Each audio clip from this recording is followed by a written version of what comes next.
Hello people, it's Gino here from realeverydayenglish.com. In today's video we are going to be discussing 8 incredibly useful phrasal verbs which use the word take. Let's do this.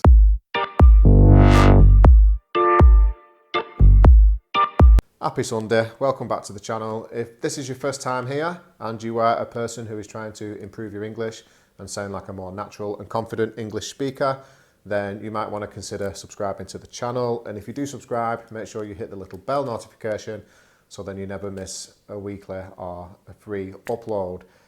So as I said, today we're going to be looking at 8 different phrasal verbs which use the word take. Now, these are the ones that I hear most common. There are an abundance of phrasal verbs which use the word take. So I just picked the 8 that I think I hear the most in daily conversations here in Northern England, okay? Before we get into the actual phrasal verbs, I just want to mention that there are, in this particular area in Northern England, there are 3 main pronunciations of the word take, okay? So you'll have the first one, which is take, then you'll have take, and then you'll have tek, where it almost sounds like it's T-E-K rather than T-A-K-E, if you know what I mean. So it's like they've replaced the A with an E. So there's take, and tek. First one is to take someone out, okay? And this one has 2 meanings, and these 2 meanings couldn't be more diametrically opposed if they tried. So what do I mean by that? Well, the first one is to escort someone to a social event or a place of entertainment, okay? So if you escort your wife, for example, to a restaurant or the cinemas or to a concert and you pay, usually you're paying as well, you would say, oh, I took my wife out last night to the concert. So you're taking someone out. Another way you'll hear this used as well is as kind of a chat up line. So let's say, for example, if a guy really likes a girl and he wants to ask her out, then he might say something like, can I take you out sometime? And it means, can I escort you to a social event? I know that definition sounds really formal, but it's a really informal saying actually to take someone out. And the second one is to kill, destroy, or disable someone or something, okay? So to give you an example of that one, let's say you're playing a computer game on the Xbox, for example, and it's a game where you have to shoot your opponents, right? You have to shoot them with a gun. So if you see someone in the distance on the screen in the game, and you can say to your friend, oh, there's someone there on top of the hill, I'm going to take him out. And it means I'm going to shoot him, I'm going to kill or destroy, right? Now, don't worry yourself. People can tell by the context of the situation which one of these 2 meanings you are referring to. So if I like a girl and I say to her, can I take you out sometime? She knows that I'm saying, can I escort you to a social event? And then I'm not saying, can I kill or destroy you? She knows, okay? The next one is to take something out on somebody, okay? Now, what this means is that you treat someone badly because of something that has happened to you, which is unrelated to that person, okay? So to give you an example, let's say, I don't know, I go to work and my boss has had an argument with his wife in the morning and he starts to treat me badly because of it, say nasty things to me or be in a bad mood with me, then I can say something like, don't take it out on me, mate. It's not my fault you've had an argument with your wife. Don't take it out on me. And that is to take something out on somebody else. Another one is take for granted. Now, when you take something or someone for granted, it means that you don't appreciate them, okay? So let's use the wife or husband example again. If a woman or a man doesn't appreciate his wife or she doesn't appreciate her husband, then you can say something like, he takes his wife for granted, and it means he doesn't appreciate her. This next one's an incredibly useful one. I hear it a lot. And it is to take something or someone with a pinch of salt, okay? It's usually referring to what somebody has said, right?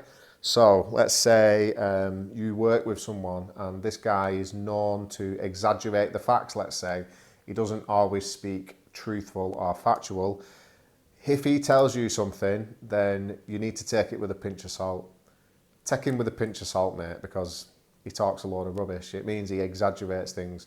So the actual dictionary definition is to regard as exaggerated or only part believe something, to take with a pinch of salt. Next one is take away, okay? Now, to take something away or to take away means to remove something or someone, okay?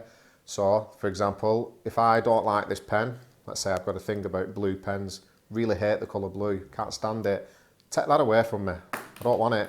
Take it away. Take away, okay? Remove it.